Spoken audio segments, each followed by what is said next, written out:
April sampai Agustus. Tapi kenapa di sini tulisnya Juni sampai Juli?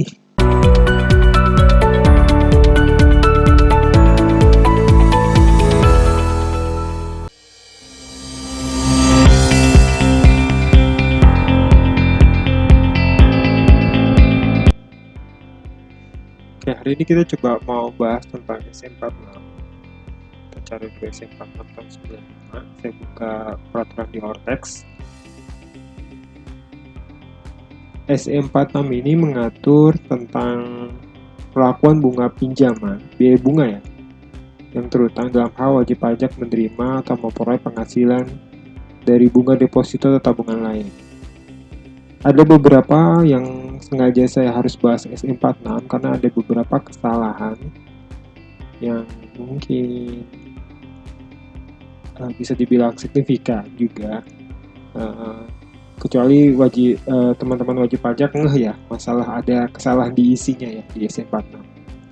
Nanti saya akan kasih beberapa versi yang ada di Hortex maupun ada di DDTC atau misalkan ada di formasi SM46-nya. Jadi kita akan lihat perbandingan masing-masing apakah isinya sama apa enggak dari SM46.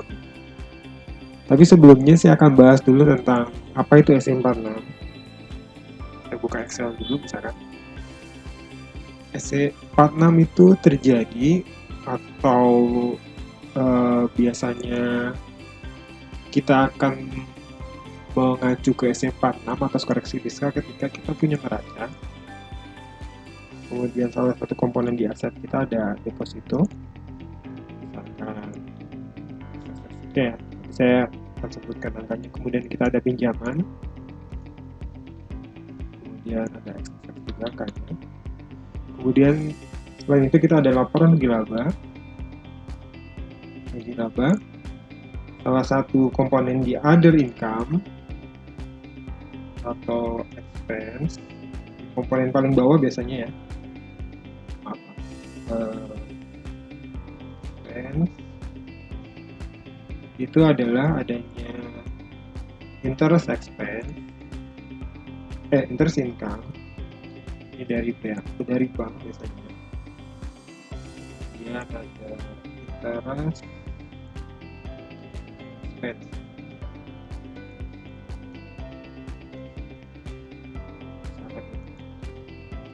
Ini mungkin karena beda kutub ya. Kita rapkan dulu ya cara kita dulu.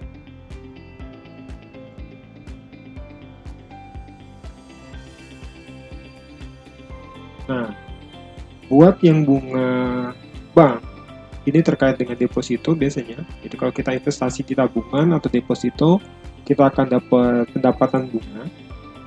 Tapi sedangkan kalau kita melakukan pinjaman dari pihak lain, itu kita akan dikenakan biaya bunga ya.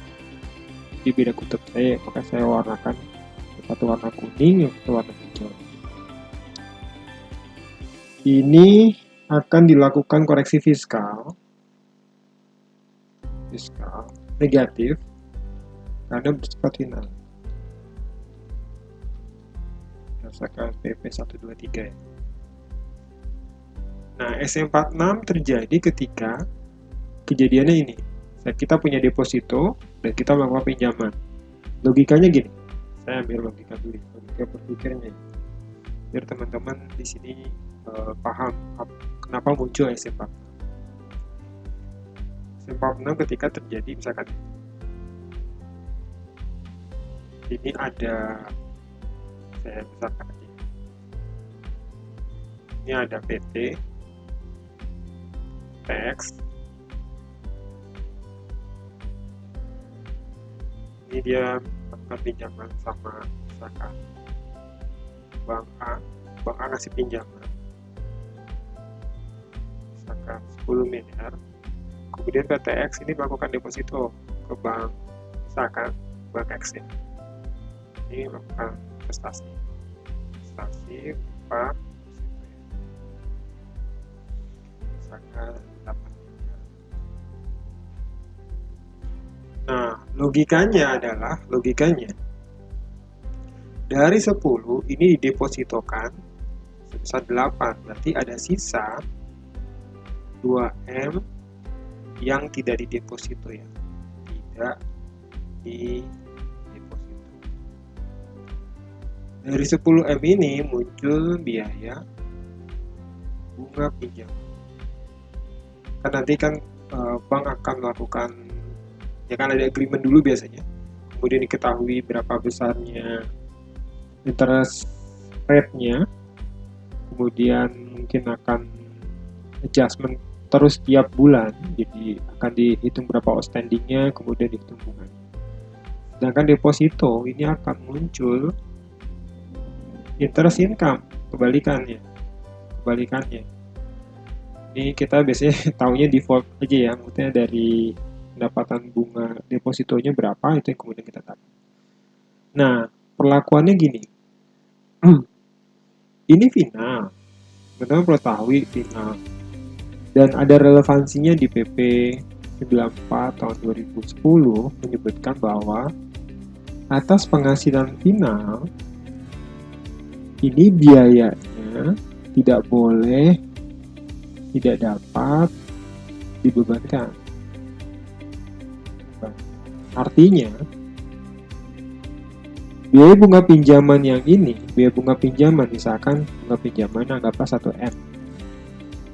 Ini interest income-nya misalkan 800 juta. Ini tidak bisa dibebankan karena ada relevansinya ke penghasilan yang bersifat final ini. Namun dari 1M ini, dari 10M yang kita melakukan pinjaman, tidak semuanya didepositokan. Sehingga hanya 2M yang boleh dibebankan sebagai biaya atas porsi yang 2M. Ya, bagaimana sih kondisi kalau misalkan posisinya yang tidak boleh semua? Tidak boleh semua tuh misalkan gini. Ini PT X lagi. Ini bank X, bank A. Misalkan dia ngasih pinjaman 8M. Didepositoin sama dia 15M. Ini logikanya semua didepositokan. Artinya komponen dari misalkan interestnya 10% berarti 800 juta. Ini semuanya nggak boleh karena ini semuanya dideposito. Misalkan ini hasilnya ini, nah ini kan koreksi negatif. Ini berarti ini koreksi positif. Jadi semuanya dideposito. Sedangkan kalau kondisinya sebagian, ya misalkan sebagian, misalkan ini balik lagi di PT X, di bank A, bank X, misalkan tadi ini ada 10M, udah didepositoin cuma 6M, berarti ada 4M yang tidak didepositoin. Nah, yang boleh itu atas porsi yang ini. Porsi ini yang dapat sebagai biaya. Artinya harus diproporsional. Ya, harus diproporsional. Intinya gitu ya, harus diproporsional. Entah nanti caranya bisa 4/10 kali di bunga pinjaman misalkan, atau seperti apa. Nah, balik lagi ke kasus ini, sebenarnya saya mau ngebahas ada masalah sebenarnya di SE46 ini. SE46 ini secara konsep teman-teman udah paham ya. Ya, tadi kalau rata-rata pinjamannya sama dengan atau lebih kecil dari rata-rata deposito, maka tidak dapat dibebankan semua seperti yang tadi saya bilang. Tapi kalau ternyata pinjaman lebih besar dari deposito, maka yang ditempatkan hanya atas porsi yang tidak ditempatkan. Nah, di sini ada contohnya. Cuma contohnya agak sedikit. Saya pikir ada. Ini mungkin kalau untuk belajar basic kasus ini oke lah. Tapi kalau untuk tingkat level lebih lanjut mungkin tidak ya, karena sebenarnya ada banyak kasus di lapangan praktek tidak seperti ini. gitu ya. Oke, saya liatin ya. Misalkan PTA mendapat pinjaman dari pihak ketiga dengan batas maksimum plafonnya 200 juta dengan tingkat bunga 20%. Kemudian pinjaman pertama diambil 125, pinjaman kedua Juni. Lihat ya, Juni ya. 25 juta. Sisanya 50 diambil Agustus. Kemudian dia punya dana deposito Februari sampai April 25, April Agustus 46, September sampai Desember 50. Ya. Ini solusinya dari mereka. Dari SE ini ya. Februari sampai Maret. Ya, Februari sampai Maret. Kenapa saya juga bingung kenapa sampai Maret ya? Padahal di sini dia ngambilnya Juni. Berarti sebenarnya bukan Maret di sini. Harusnya sampai Mei. Harusnya ini saya entah typo, mungkin prediksi saya sih typo ya. Karena di sini 4 bulan. Kalau misalkan di sini Februari sampai Maret, ini cuma 2 bulan. Harusnya 2 bulan, tapi di sini tertulis 4 bulan. Jadi harusnya di sini adalah sampai Mei. Kenapa? Karena dia Juni baru diambil lagi. Jadi yang masih outstanding di dia adalah 125 juta dari Februari, Maret, April, Mei. Itu satu. Jadi 4 bulan, oke ini 2 bulan betul, ini Agustus sampai Desember 5 bulan ya. Kemudian dikali-kali dapat 1,8 dibagi 12. Rata pinjamannya 150 juta. Kemudian yang kesalahan yang kedua adalah di depositonya. Depositonya dibilang Februari sampai Maret ya. Nih, betul Februari sampai Maret. 25 juta kali 2 bulan. Kemudian April sampai Agustus. Tapi kenapa di sini tulisnya Juni sampai Juli? Kayaknya sih copy paste dari sini ke sini, tapi nggak merubah ini ya. Harusnya April sampai Agustus. Berarti 5 bulan. Ya, April sampai Agustus berarti 5 bulan di sini. Ini Juni sampai Juli harusnya cuma 2 bulan gitu. Jadi ada kesalahan di sini. Ya, kesalahannya di sini. Jadi kalau misalkan tadi kesalahannya ada di sini yang pertama, kemudian kesalahan yang kedua ada di sini, ya. Kali dapat berapa dibagi 12. Kemudian yang ketiga, yang catatan dari saya. Hitungannya sih benar. Biaya bunga pinjamannya yang dapat dibebankan atas porsi yang tidak didepositokan. Berarti 150 juta dikurangi 40 juta. Dapat 110 juta. Cuman dia dikali langsung 20% gitu. Padahal sebenarnya di praktek tuh nggak kayak gitu sebenarnya. Di praktek itu sebenarnya bunga pinjamannya itu justru given ya. Kita dapat tuh tiba-tiba tiap bulan dapat report dari bank berapa bunga yang harus kita bayar. Biasanya di auto debit sama rekening. Kemudian bulan Februari juga sampai Desember, sehingga sebenarnya totalnya agregat dari Januari sampai Desember. Tidak seperti langsung dipotong 20%, enggak. Mungkin kalau untuk belajar oke lah gitu, tapi nanti kalau di praktek ketika mengacu seperti ini tidak bisa dipakai nih aturannya. Harus idealnya menurut saya ya, SE ini ngasih given berapa biaya bunga pinjaman tiap bulan dari Januari sampai Desember. Kasus saya ini kan kebetulan Januari belum lakukan pinjaman ya, berarti 0. Januari 0, Februari berapa? Maret berapa? Sampai Desember berapa? Dapat agregat totalnya. Kalau ini seolah-olah dipotong rata-rata 20% kali 150 juta. Padahal sebenarnya nggak kayak gitu ya. Oke, itu koreksinya. Mungkin teman-teman dari Direktur Jenderal Pajak bisa melakukan perubahan ini ya. Coba saya cek juga di DDTC ya, SE46 DDTC 1995 DDTC. Saya mau buat komparasi aja biar apakah Ortek yang salah, takutnya Ortek yang salah input ya. Kita cek dulu di DDTC. Tadi koreksinya di sini. Nah, ini sama ya, Maret ya. Padahal sebenarnya ya sama nih, Maret, mirip Maret. Kemudian di sini Juni. Harusnya adalah April.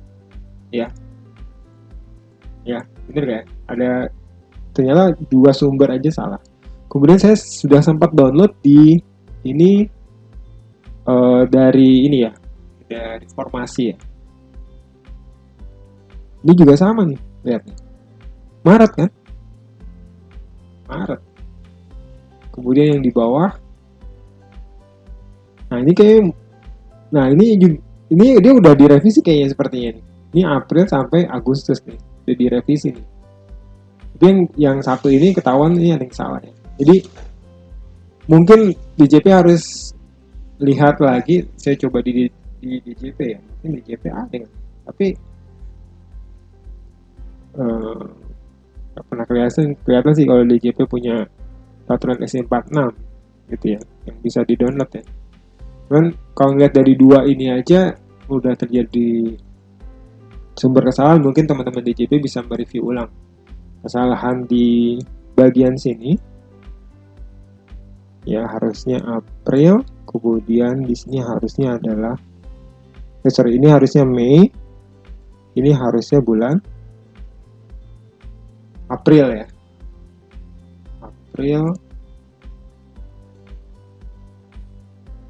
April, Mei. Nah ini juga ini salah kayaknya. April, betul April, Mei. Ini kayaknya juga salah nih, harusnya ini kan ini bukan 4 bulan ya harusnya. Nah di sini kan, ini kan September nih, ya kan? Wah, ada banyak kesalahan nih. Pertama ya, ini harusnya di sini harusnya bulan Mei, ya nggak sih? Bulan Mei. Di sini Juli sampai Juni betul. Februari sampai Maret betul. Di sini harusnya April. April sampai Agustus. Ya nggak sih? April sampai Agustus. Dan di sini adalah September sampai Desember. Jadi ada kesalahan banyak sekali nih. Ya, jadi ada revisi di sini. Kemudian ini juga direvisi. Ini yang direvisi dan ini harus juga direvisi ya. Nah, itu di detailsnya juga sama ya. Coba kita buka yang di sini. Nah, ini udah bener ya, September sampai Desember ya. Ini udah bener 4 bulan. April sampai Agustus 5 bulan. Ini oke bener. Tapi yang di sini juga, yang sini masih salah ya. Ini masalah. Harusnya di sini Februari sampai bulan. Jadi mungkin ini harus direvisi peraturan. Dan yang kedua, ini mungkin revisi di kasus ini ya, bunga pinjamannya lebih baik dikasih given dari Januari berapa, Februari berapa, sampai Desember berapa. Sehingga bagi kita yang belajar paham bahwa angkanya itu memang pasti given langsung dari bank sesuai dengan perjanjian pinjam-meminjam antara kita dengan pihak bank.